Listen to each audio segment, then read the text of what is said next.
The reason why I feel really passionate about education, it is actually very, very deep rooted in my whole upbringing and things that took me from one phase of life to another. It starts from the fact that my mother was actually a school teacher. So right from the beginning, she was one of the earliest Montessori trained teachers, so she understood this whole thing about child-centered learning rather than setting standards that were up there. And thankfully, because my father was far more strict, he expected me to be first in everything. Whereas my mother's attitude was that if you did the best you could, you did more than that was expected. And I think, that was the first part of education. What many people don't know is that she set up the first international school in the People's Republic of China. And it's still there. Right? But where does this really strong attachment to education come in me? Well, firstly, because I had this really weird life of sort of ups and downs. Most of us have those. But I found myself in a situation at the age of 14, caught up in a civil war in what was then East Pakistan. And at the dead of night, the Pakistani military attacked, and I happened to be living at the time with a college professor who was my uncle in the University of Dhaka. And that night, people were massacred around me, across me, women, etc. So the target of this assault was to eliminate educated people. So if you turn that around in the other way, which is that if a place has this lax education, you debilitate the entire future of that country. So it was a very early lesson in the value of education, and it was so valuable that the people who were attacked were college professors and students. I managed to escape after being on the run for 3 months by myself, and found myself back to China where my dad was working. My mother set up a school, and parents being parents said, we might be here for a while and you have no school to go to and we can't have you goofing around playing tennis every day. Why don't you start teaching yourself?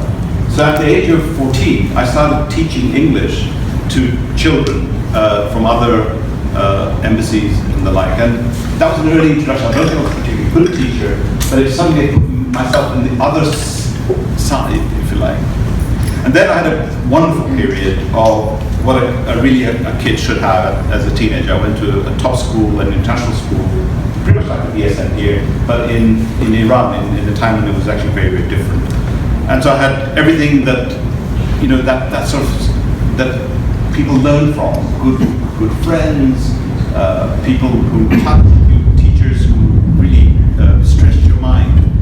And from being a fairly okay sort of student, I actually finished with almost a straight A type of student, which astounded me and certainly astounded my parents. They didn't think it was anywhere in me.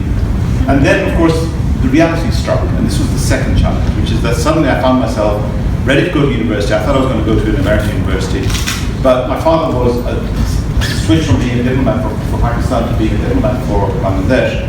The only slight problem was the country hadn't quite got around to existing, and there was no chance of a salary. So for 3 years, there was zero salary. So I had this real dilemma. How do I pursue my higher education with zero revenue? I then remembered the country I was born in, which was the United Kingdom.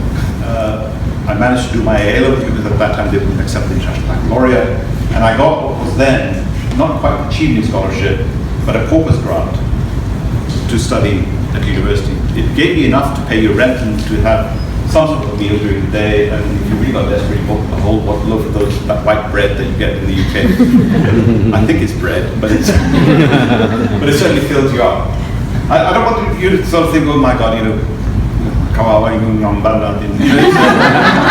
just what I'm really saying is that suddenly, for me, education became my lifeline. I knew for a fact that this was the only way in which I was going to climb up from being an impoverished kid of 17 to something that happened since then. And of course, since then I was very fortunate. I got a job in a bank, I was then sent to NCI in France, and I had what I call the University of Life, and everything else that's there in my CV. So it's not surprising that whenever I mix with people who are in the field of education, either as teachers, as students, as postgraduates, it really brings me back to where I was, and without that essence, where would I be today? I cannot even begin to imagine what would have happened. So the reason why I really enjoyed the company of the Chevening scholars over here is that every time I look at you, I actually see me. I see people who really have seized the opportunity to make something of themselves and to fulfill that commitment, to come back and help improve this country.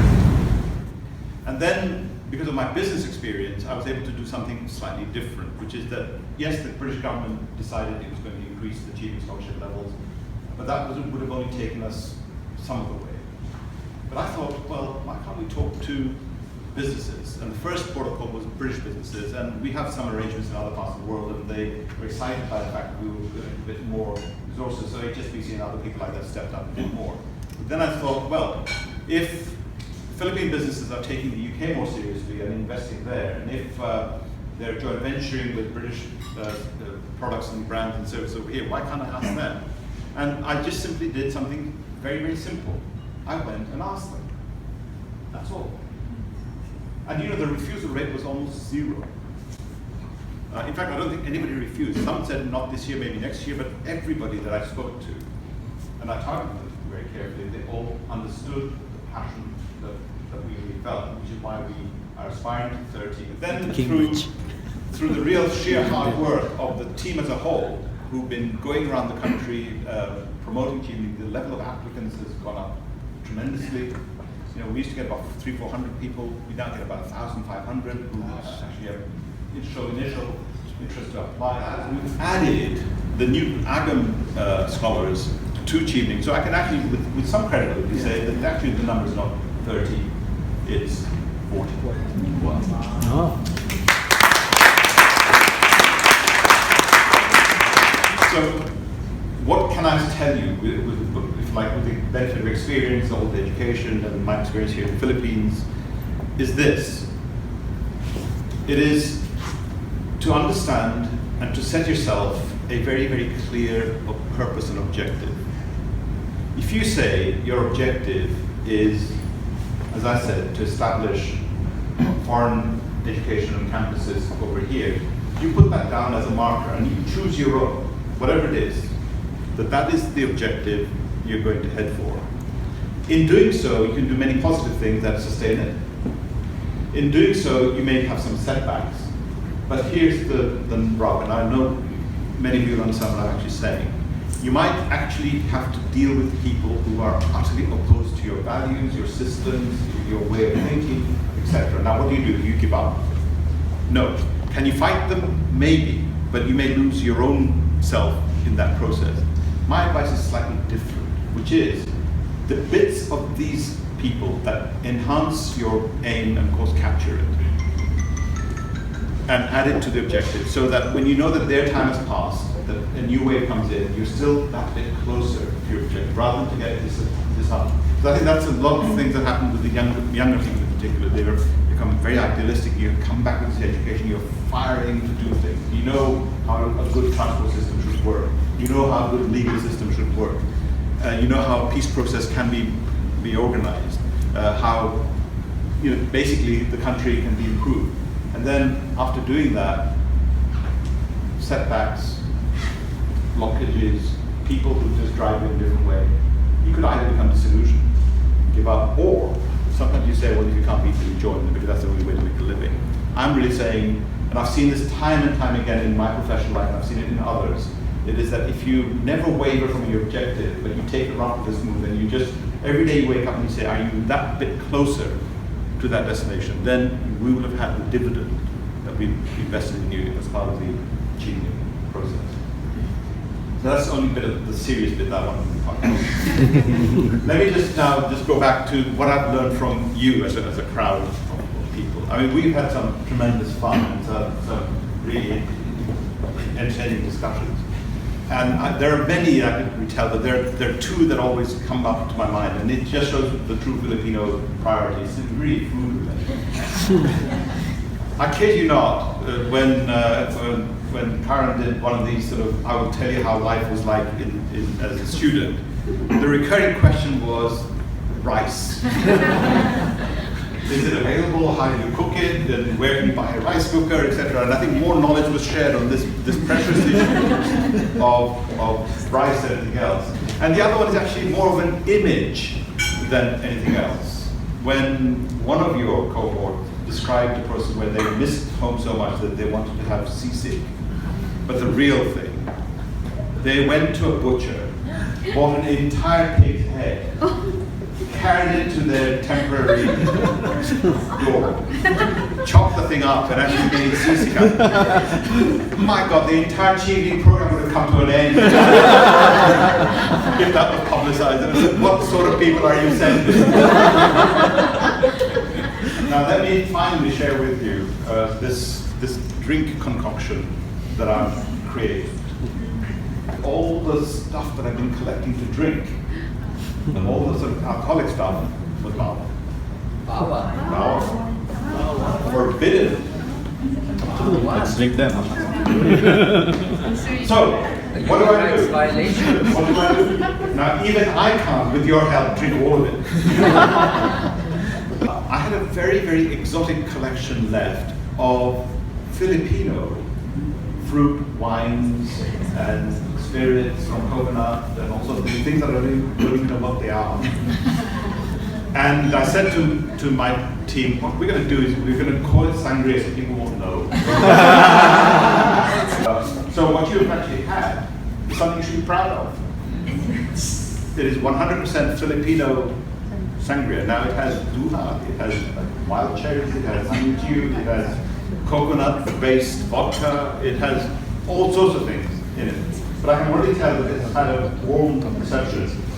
As far as you're concerned, so we should patent this as a thing. So in a way, what I'm really saying is, you should be proud to be Filipinos because you can actually produce drinkable,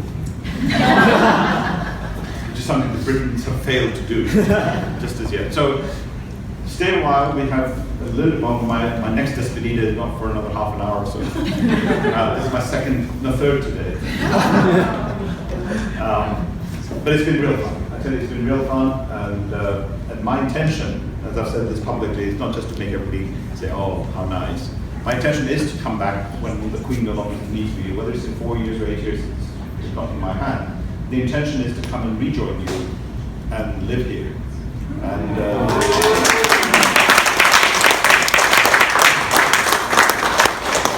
I may change my mind by the time I come back.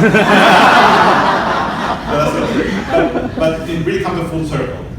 What am I going to do? I'm not going to go and work for a business unless somebody makes me an unbelievable offer. That's not the intention. The intention actually is to go back to where I started, is to go back to education.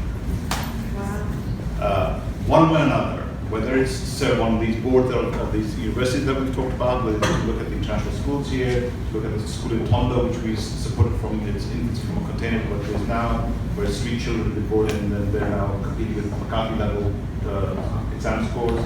That's where I want to spend my sort of next phase in life.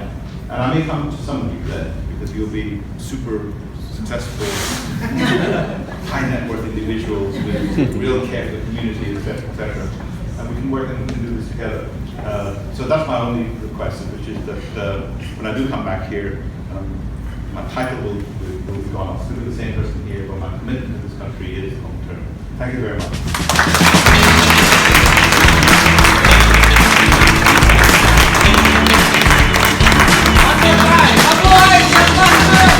Thank